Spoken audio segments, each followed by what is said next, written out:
What's up guys, it's your boy Metroraptor, also known as Luxatus Patella. Welcome to this first part of a brand new walkthrough series, Disney's Dinosaurs.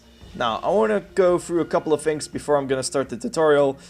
And that is, 1. This game loves to use only one fixed ratio, like aspect ratio / resolution. So I have to adjust that resolution to my own liking for my videos. So if it looks a little bit ugly or a bit too much stretched out, I'm sorry, but that's the way I have to go while editing this video.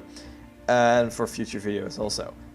Second thing, there might be a slight flickering issue at the top right. This is because, I don't know, this game's old, it's on Windows 7 again. And I guess it's just because the launcher thingy wants to go on the foreground. Like the little window that says, you know, like dinosaurs.exe, and then it just basically shows this window screen that you're watching right now, but for some reason it wants to flicker through.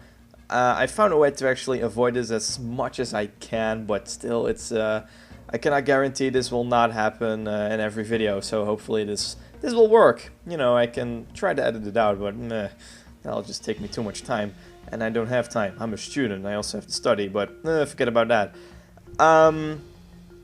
Is there any other thing I would like you to talk about? Yes, I want to do this walkthrough series for a couple of reasons. 1, again, this is one of the games from my childhood. 2, it's a pretty brutal game. It's not a really friendly game for children. Like the instructions, as you'll see, they make me scared actually. You'll see what I'm talking about. 3, I want to do this 100% run. There are some videos of this game on YouTube, but they are either not complete, like not a complete series. They're not in HD, they don't have any commentary, which helps. Instead I used annotations, which I've used in the past, but it's not that good. But I think the main reason is because I want to do this 100% run. It's tricky to do a 100% run in this game, let me tell you. So I want to do my best and make sure that I have everything uncovered, leave no stone unturned, so to say. And let's just get right to it. So, yeah, here we go. Also, yeah, I just almost forgot, this game, language is in Dutch. I tried to install it in English, but that didn't work, like usual. I guess because there's like Dutch-only games with, like, the publisher is only like for Dutch people. So, I guess that's why. But I'll do my best to translate everything that's on there. So, here we go. So, new game. We get to use the save file with only 3 letters and like 3 characters, letters or numbers. So I'm gonna go with Lux, obviously. Controls are a bit wonky, I'll admit. There's already a save file with Lux. Do you want to erase it? I'm like, hell yeah. And then we're inside the first level, the tutorial. This is the tutorial, and it says press F1 for help. Find the egg of the... Ugh, this is gonna be tricky. Iguanodon, I don't know how to say it. And place it in the middle of the blue circle and see what happens. So, if I know what button to press on. So here we go.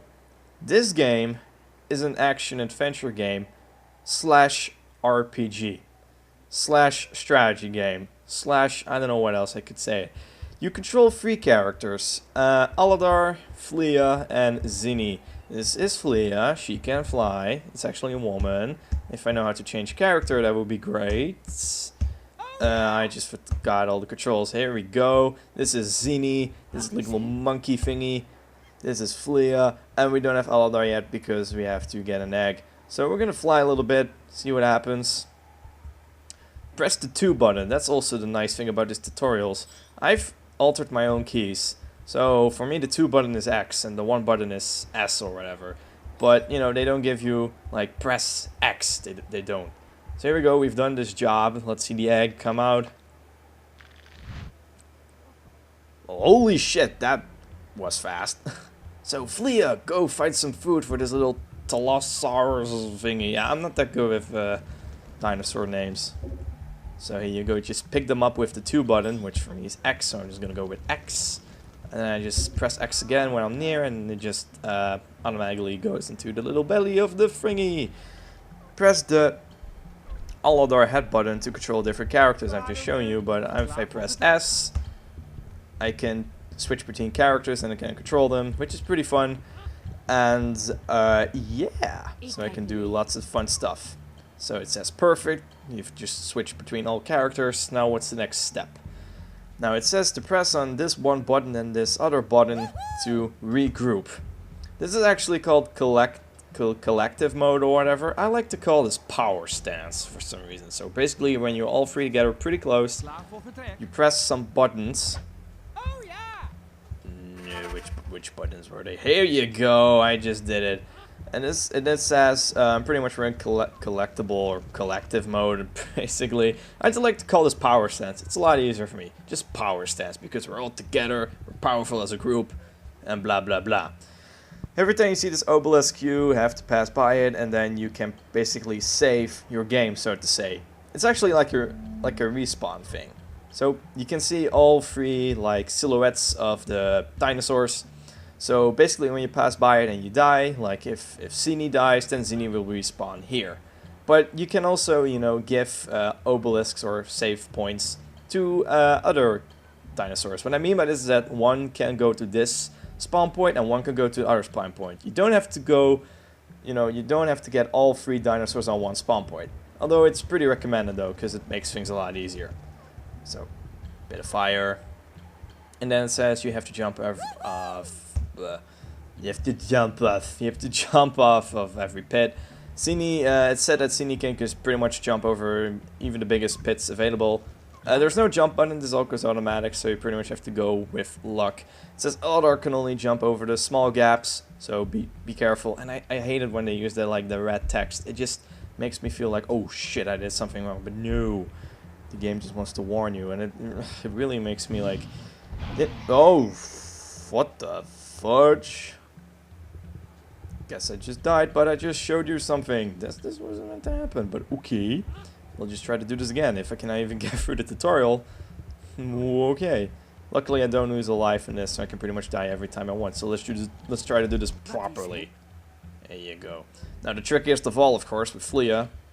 Oh wait, this isn't tricky at all, but you know, could be tricky. Okay, maybe not. Woo, okay. The group made it. Let's go back into this power stance mode. So, whoosh. Here you go, power stance.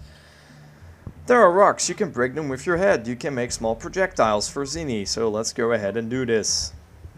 So what I have to do is make a headbutt, which I think is the Z button. It is. And you just walk over it, then you get some projectiles, which you can see at the left, top left of the screen. So it says you have to throw a small rock at this big rock, and then you make pretty much a platform, which conveniently falls down at this exact point, so we can cross this gap.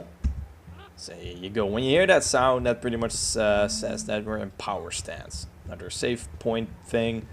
Probably should call them obelisks, but whatever. And then now it says you have to scout a bit with Plio, because, you know, Plio is pretty much used as a scout, which we all figured. So it gives you like, creaky, like icky green stuff that we mustn't touch. Pretty much what this means is that Zini cannot swim, you know. So even if he could jump this gap, it is not recommended. What you have to do is basically, when you have a situation like this, then you make sure that Zini rides on Aladar's back, and Aladar can just pretty much walk over every icky green stuff, so Zini is safe. That's basically the point of this tutorial. So here you go. Now let's get back into power stance. Here you go. I love that sound. Sometimes it's really useful. Okay. Now it basically says there's a crying baby somewhere. So Zini is the only person who can cheer this baby up, and then he can recruit him/her to join the team. Somewhat. You only control those 3 characters though. So it's like, hey, what's up? Just follow me. Follow me into this weird blue circle. And it also says you can strafe. You can strafe, which is very, very useful. You will see soon. So let's go back into power stance. Come on. Power stance. And it also says when you press the 1 button, you can even sprint, which is useful. 1 point is very, very useful. Now this is an arena. Oh yeah, also I want to note, every time you switch character, they will actually have a little catchphrase. It can get annoying sometimes, especially when it's in Dutch, because most of you won't understand. However, this is something you have to get used to. So it says if you feel weak, you can use the inventory screen with the inventory button, and you can select a piece of fruit with your one button. If you press on the eat arrow thing button, you will actually replenish health. So basically I just grab a tomato sort of thing and a yellow lemony sort of thing. Okay, now it says destroy the... no, actually destroy, just defeat the freaking enemy. So we have to just throw rocks at it. So there you go. Pretty easy. Lost 1 HP, but that's okay. And this is the moment to use the headbutt. So basically, if you have no projectiles and you're pretty close to it, you can just run into it and then do a couple of headbutts. It's pretty broken, if you ask me, but okay. Okay, so now it's Aladar's turn. He has two types of attacks. The one is the headbutt, the other one you will see soon. First, the headbutt. Pretty good, pretty powerful. Second one, tail whip. Literally, it's a tail whip. This doesn't lower defense though. This one just attacks. And it also says you can strafe through the enemy by pressing this arrow thingy button, which for me is C. Good to remember, I suppose. So I'm like, yo, what's up, bro? You can't touch this. Can't touch this. Whoa! You can also make him like...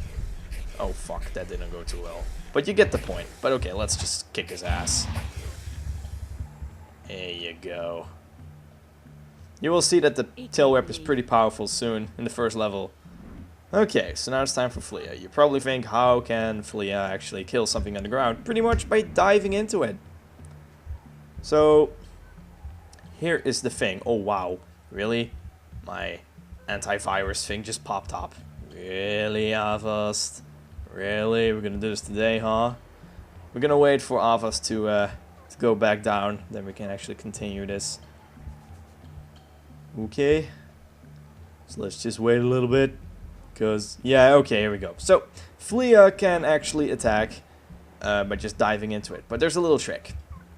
Because when the enemy silhouette turns red, you can pretty much dive into it. That's the point. But there is a little thing though, and what the fuck? Did it just levitate through this? It's best to attack when the enemy is not even aware of you. Because when you dive right into the enemy, like towards its face, there is a chance that he might take a bite out of you and just chip some HP away. So it's better to attack from the back or from the side. This way you're pretty much sure that, you know, you're safe. You don't lose any HP. That's good, because you have to be pretty, you know, careful, because resources are pretty scarce, let me tell you. So it says this is the price you have to pay to survive in a dangerous world. You have to stick with your friends, be strong, blah blah blah blah blah, but we'll be okay.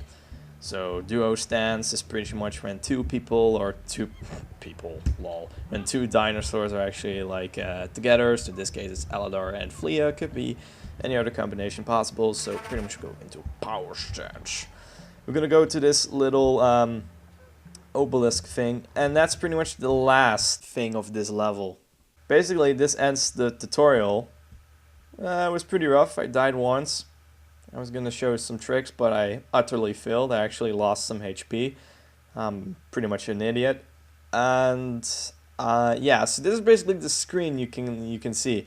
Now, it doesn't say anything here yet, but it says there are like 3 boxes. And the first box pretty much says, congratulations, you have, you know, completed your freaking thingy. And it shows you a couple of things. It shows you the amount of experience you've earned, I think, by finding all the secrets and hidden... I don't know, there are collectibles? No, it's just secret spots. It also shows you how much experience from the amount of enemies, because if you kill more enemies, you get more experience points. And you also get experience points by finishing level standard. So... it's a good question to find out if you can actually over-level / under-level at some point in the game. But I think the game is designed in such a way that you can actually play it even if you do not find all the secrets. I think you still have to kill enemies forced, or, you know, pretty much to make the gameplay a bit better, because you don't want to die every 2 seconds. That's obvious. But it's a good question, but I want to try to do this 100%. So most probably, if there is some sort of over-leveling, then yeah, I will be pretty much over-leveling the entire game. But it's good, because then I'll be strong and I can just breeze through the game with no problem. So maybe the next thing I want to talk about is, of course, these option thingies. This one, it says play next mission, replay the current mission, or just stop the game. So pretty much what I want to do now is just end it here, and this will pretty much be the screen every time I finish a level, and I will just say 100%. If not, I'll just have to redo it, and then I will have to record again. So yeah, let's make sure that you don't never ever get to see under 100%. It has to be 100% because I'm a perfectionist or whatever. So yeah, guys, this concludes the first part of dinosaurs, and hopefully this will be a fun series again. I don't know how many parts it will be. I don't exactly know how many levels there are in this game, but we will find out as this goes along, and hopefully you guys will enjoy it, and hopefully I'll have as much fun making it. So yeah, guys, I will see you all on the next part of Dinosaurs, where we will be doing the very first level, and let me tell ya, it's already getting serious. So guys, take care. Like and favorite if you like the content, subscribe to our channel, break you free from upcoming videos, and I'll see you next time.